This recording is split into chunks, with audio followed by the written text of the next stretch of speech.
This is a live, a Sunday talk show here on the Arise News channel. With me, I still have Professor David Aworawo, Professor of International Relations and Strategic Studies at the University of Lagos. Professor Anthony Kila, Professor of Strategy and Development and Institute Director at the Commonwealth Institute of Advanced and Professional Studies, as well as Yemi Ademolekun, Executive Director in Office Enough. Well, we've been talking about local and international issues today.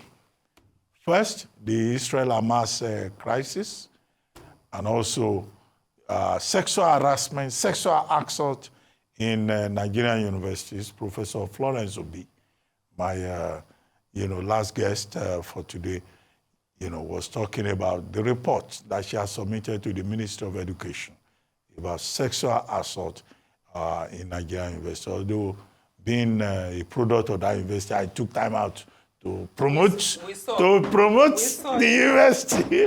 But anyway, let's start with you, Professor Aworawo, talking about Israel and Hamas and the crisis in the Middle East.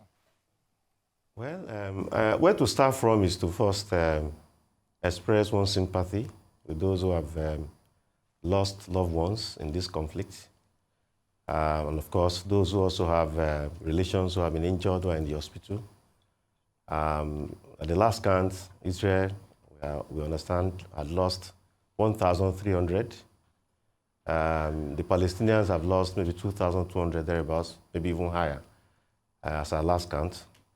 That's where to start, to express deep sympathy for those who have lost loved ones in this, I would say, avoidable conflict.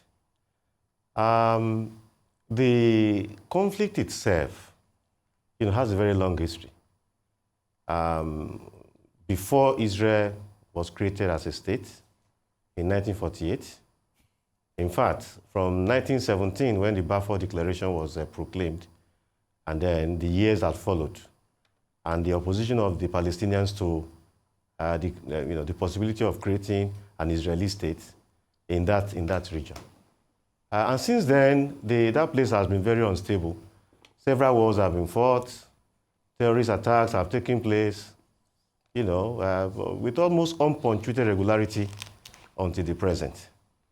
The attack last Saturday, which gave rise to the current crisis, is very disturbing. It's you can't see those images and not be horrified. Women, children, people captured, people slaughtered, and all. What is the way forward? Because this conflict, looked like intractable.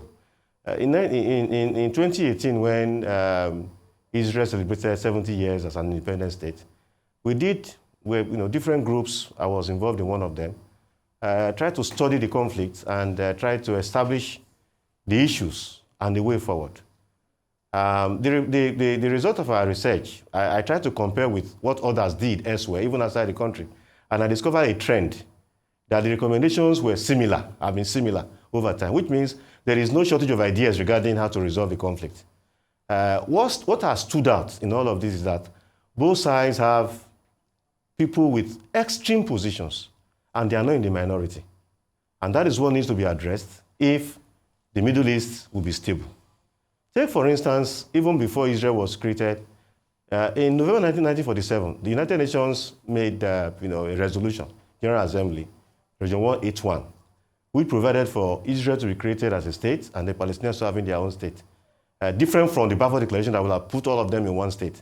That resolution was more realistic, putting them in two separate states. The Arab League was opposed to it. And instead of thinking about their own state, was more concerned with Israel emerging, having their state. They rejected the plan, and that was how Israel, of course, there were also extremists too on the side of the Israelis. David Ben-Gurion and the rest of them tried to persuade them that they should accept the offer. And that was how the state of Israel was created. The Palestinians didn't get their state. Since then, extreme positions has been the major problem. We had, for instance, the Camp David Accords, 1979, which will have laid the foundation for peace in the region.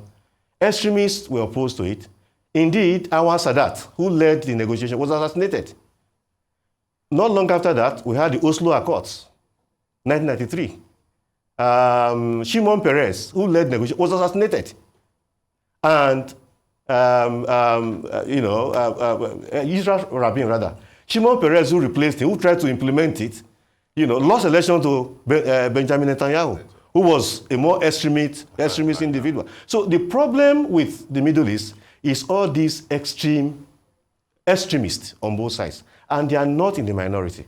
So moving forward, after this conflict comes to an end, what the United Nations and other agencies will need to do is how to carry out peace education that will enable both sides to know that this intractable conflict is not in the interest of anybody.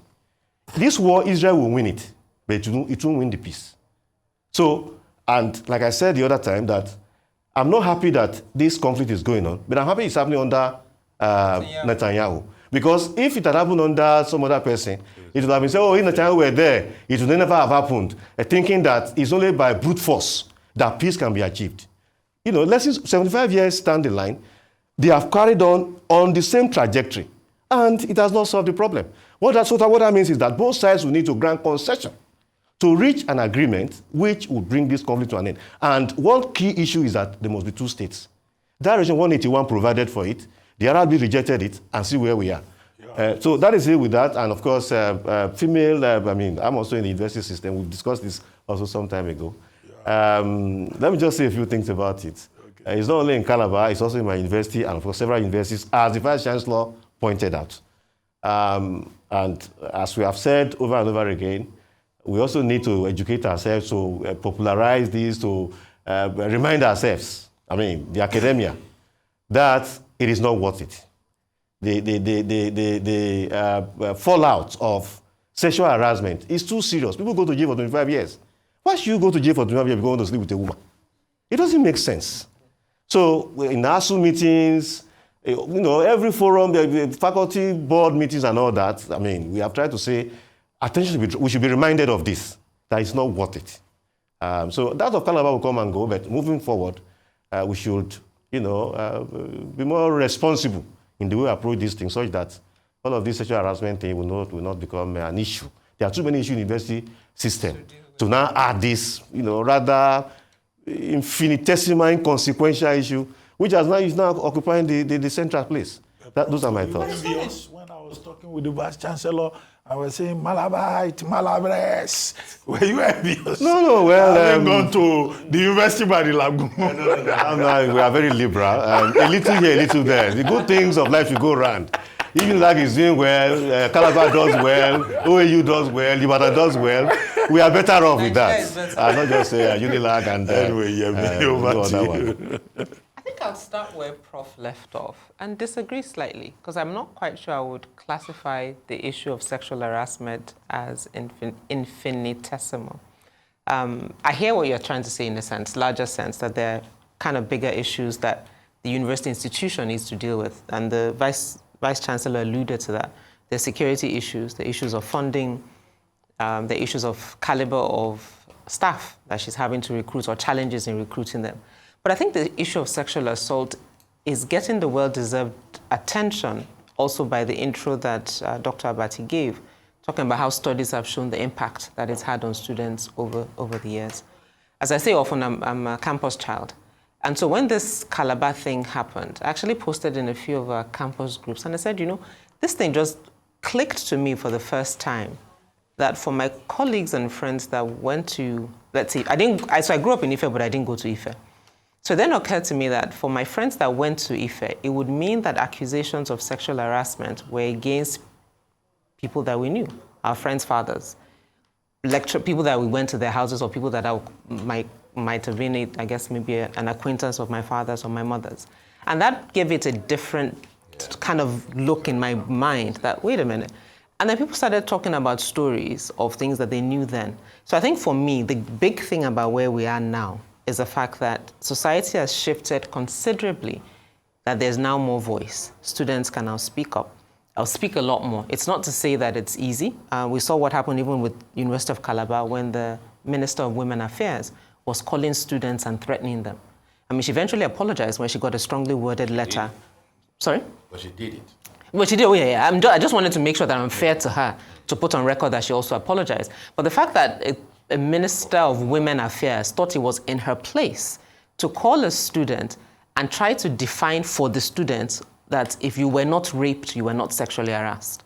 And that, for me, I mean, it's just mind-blowing. But that also just shows where we are. If a sitting federal minister only considers rape as sexual harassment, that's just to the point about the fact that it's not infinitesimal. And it is important that we're talking about it. And it's also very interesting that Nigeria now has the most number of female VCs that it's ever had. And so it's instructive, and it'll be interesting to see how they, in that position, take on these issues. So Calabar has an issue. Unilag actually just had a professor that was suspended, if I'm not mistaken. Professor Aworawo was trying to avoid that. But go ahead. Yeah, but I mean, I can't be here. He said it last. I think he alluded, but without saying it. It's okay. Don't worry. I'm here for you. I'm here for you.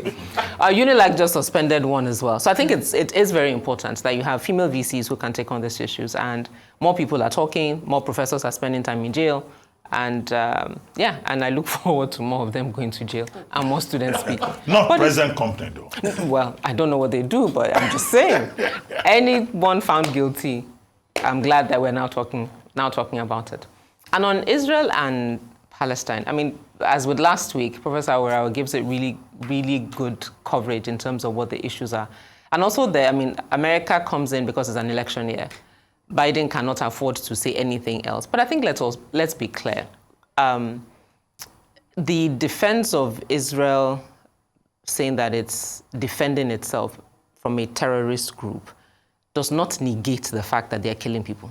So I think it's important to put that in context, but because I think also because of Israel's position in kind of religious spheres, so to speak, there's a tendency to overlook that and only talk about the fact that Israel is special and da-da-da-da-da-da. But let's also not forget that they are killing people. That's the truth of the matter. And I mean, nothing else to add to what Professor Aworawo has said. Professor Kila. Well, I started by this Malachi thing. With the list of people you've announced that went to this university, one is tempted to find a link between the deterioration of Nigeria and the graduates of Calabar. but then again, you just threw me under the bus. But then again, that is me. I should be an exception. Well, there's always an exception. There's no doubt. It's always big brush thing, giving the list. But I want to say this. I mean, I believe that the situation, the matter of assault, coercion, extortion in university is a big thing. It's with all the bigger problems they have, I would think this is as big as any other problem they have. And I think it's a failure of leadership. It's a failure of leadership of senior dons, academics, who have not been able to transfer the spirit of what is it to be a teacher.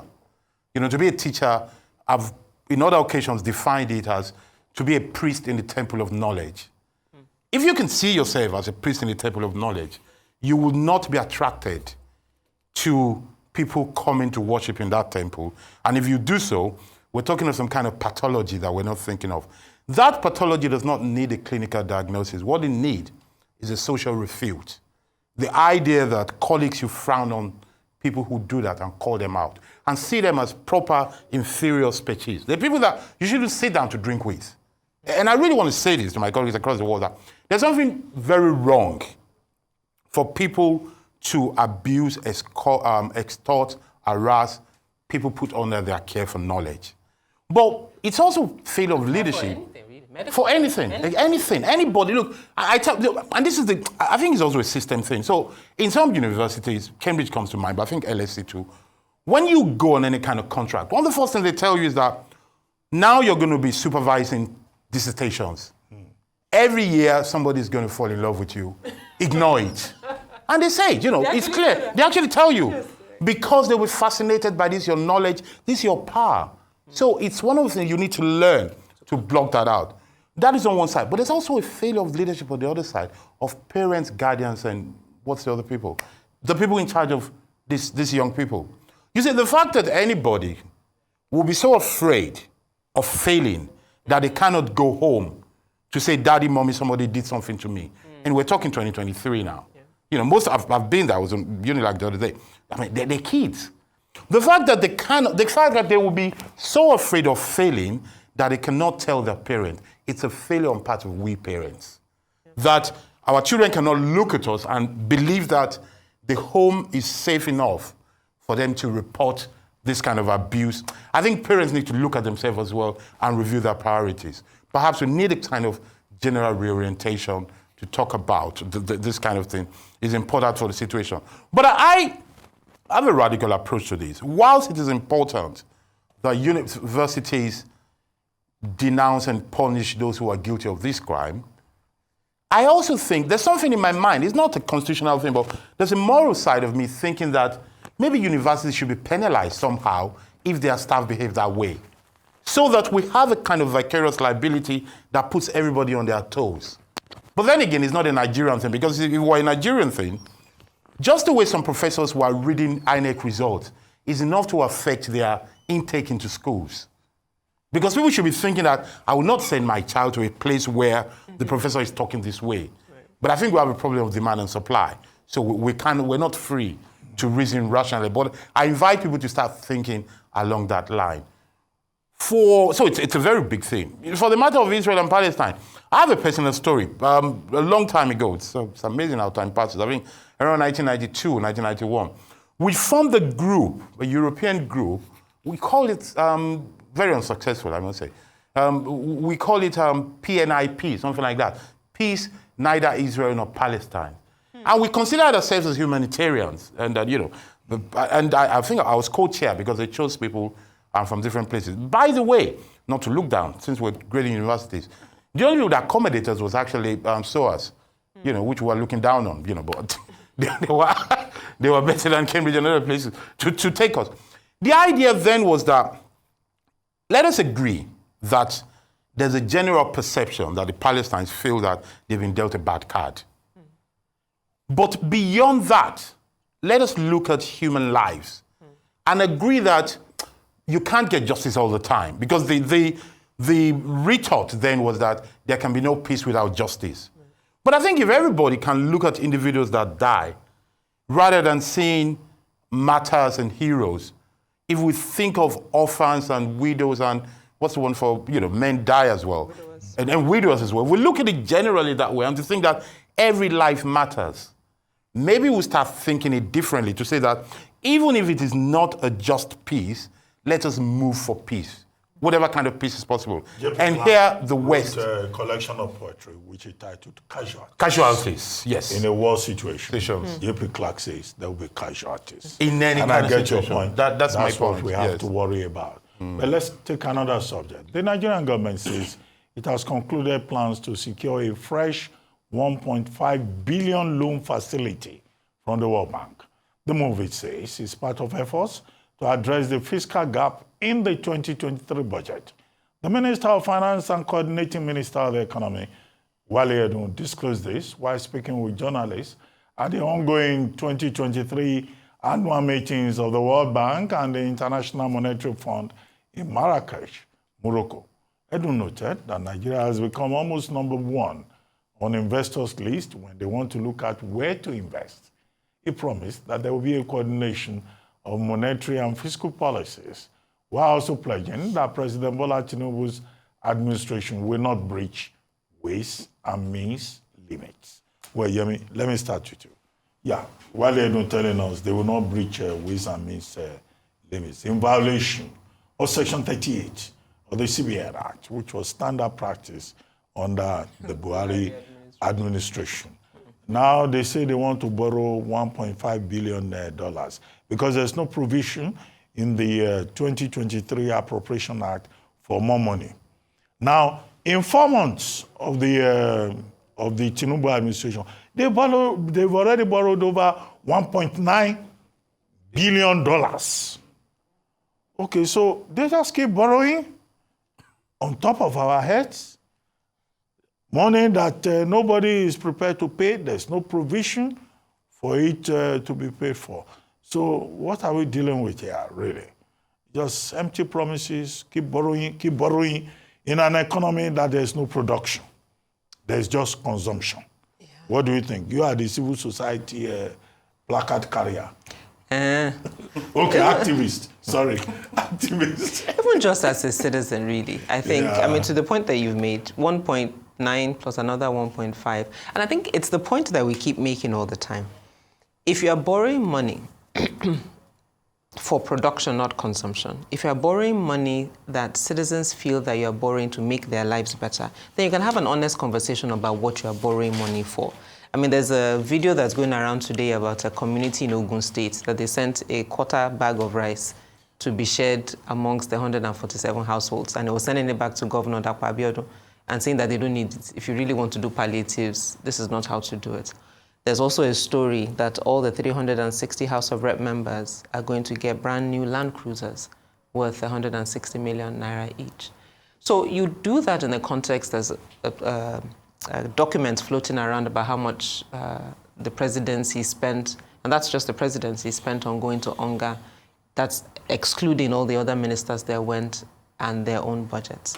And on top of that, you're saying subsidies removed, you're increasing tariffs on electricity, education is going up, cost of living is going up, but then you're borrowing. So there's just a disconnect, really, between what you say you're borrowing for and the fact that you're trying to produce and the impact on the quality of lives of Nigerians. Is that new? No. As you rightly said, the Buhari administration did exactly the same thing. Did they get away with it? Yes. And might I surmise that this administration also presumes that they will be able to get away with it? Why shouldn't they? Precisely, exactly. So, and I guess, and it's a larger conversation, which is why I said even just as a citizen, it's a larger conversation as citizens, then what? What then does all this 1.5, 1.4, what does it really mean in real terms? And what can citizens do about it? It's hard work to get citizens to even understand what this means, understand what the impact of debt for the next God knows how many years is, and what can you do to hold your National Assembly members accountable to either not pass it. When we have a sitting Senate, I mean, I think there's another video clip of a senator standing up and saying, but we didn't discuss this thing, you can't just have sent it for approval. That's what we're dealing with, and it's not pretty.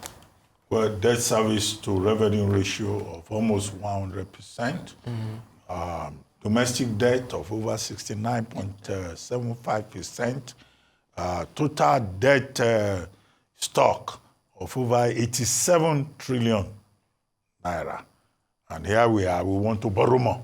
And I'm wondering why, I mean, there's also been, sorry, just to add to that, there's been advocacy for a number of years around what role can citizens play in putting pressure on institutions like the World Bank and the IMF from lending money to, because the point we're saying is that we are the ones that's going to pay you. Yeah, you're lending to the government, but it's citizens that's stuck with this debt burden. This administration, if they do 4 years, they'll be gone. Then, but we will still have to pay. No, they will ask for a second term. I'm just saying, that's why I said if they do. But my point is, I'm just trying to use even if they do the shortest period, which is 4 years, they will go. And citizens will have to pay. So what, and I'm not quite sure, I don't know, maybe you know, what that level of advocacy for citizens putting pressure on these institutions. The thing is this, so let's put it this way, and I'll go to that point. You know, people or institutions borrow money because they have no money. Yeah. So the reason why the government... So we borrow for consumption. We're not borrowing for productivity. So that's the first level. The first level is that because we're broke, so we need money. Second level is what do we do with the money? Exactly. I think that's a real question. You know, that's it. And to be honest, you know, 1.9 plus 1.5 billion is not actually a lot for a country like Nigeria. You know, when you look at it very well. But it's not that. No. But you're saying it as if then it will stop. No, because they get so more. in 4 months, that's the point. In 4 months, we've done 1.9. We'll now do 1.5. Then maybe in another 4 months, You see, I think two things. I think we, the people, should push for a government that spends money on something that will be useful for most people. Exactly. Not a few, and we can see. But you see, for the international institutions that give the money out, there was one time there was a concept which we were alluding to the concept of odious debt. Odious debt is a debt that you give out without following due diligence, and at some point you ask for it, whilst the thing is putting pressure on the citizens who are not part of your agreement. That was one of the cards that was used under Olusegun Obasanjo's regime, and there was a huge movement. There was a place in Assisi, there was a San Francisco movement where people gathered to actually push that, and they got debt relief. I'm worried now that it will not be easy to get debt relief again. But by the same account, and here you go to what citizens can do, I think these international institutions giving the debt as well, they should prove that they're giving the debt for reasonable things. And if they cannot prove for reasonable reason, my view is that in 5-10 years' time, we're just going to tell them we're not paying. Because... I like that. Yes, at some point, we just say, no, I've already been telling some of them that if you keep doing this thing, expect me in the forefront of people who tell you we're not going to pay this money. Because if I walk into a bank anywhere in the world, they're going to give you money. They tend to do due diligence and not only make sure you don't want to use the money to party, but you want to use it to do something you can pay for. Right. That is why the loan gets interest. In the country, and this is where the spending you're talking about, we have a situation of beggars in tuxedo. So that these people begging for money are spending lavishly. Yeah. I think at some point they have to look at that. And that this is, the West is doing a lot, you know, from the banks to the institution to United Nations, to diffuse the tension of anti-West and conspiracy theories. But I think they want to do more. This is one of the things that they need to do. This sort of moral perception, they need to deal with it. Okay, let me get Professor Aworawo's view on this. Yeah, I'm very concerned about the... Because maybe they need to borrow money to pay... professors of... Professors' salaries. The worst of the professors' end is too small for this kind of money we're talking about. It's really very concerning. You know, when President Buhari left, we thought the debt, this in total was 77 trillion. Now we know it's 10 trillion higher, 87 trillion. The government itself, I mean, this current government, did indicate that it was very troubled by the fact that nearly 100% of all our earning goes into debt services. So if you say that, and on the one hand, on the other, you are going to still to borrow more money, it's a contradiction. IMF and World Bank itself also spoke out not too long ago that Nigeria's debt is becoming unsustainable. And the same IMF, World Bank, the same Bretton Woods are the ones now lending more money. And now that they are lending, they have changed the tone to say, oh, Nigeria can deal with the debt as it is not so bad. So all of those contradictions are, and then the issue of what are we borrowing for? The minister said to meet budget deficit, which means for consumption. And now, fuel subsidy is gone. We are making more money from it. What is all the money being used for? Gone. You know, people praise former Tanzanian President Magufuli for his rejection of debt, of borrowing, managing the resources in a manner that he was able to carry out many developmental projects without borrowing. That is one of the things we remember him for today. What is wrong with, after removing fuel subsidy, managing these resources in a way that we won't need to compound our debt structure? Those are the issues. One final thing, all of us have a role to play.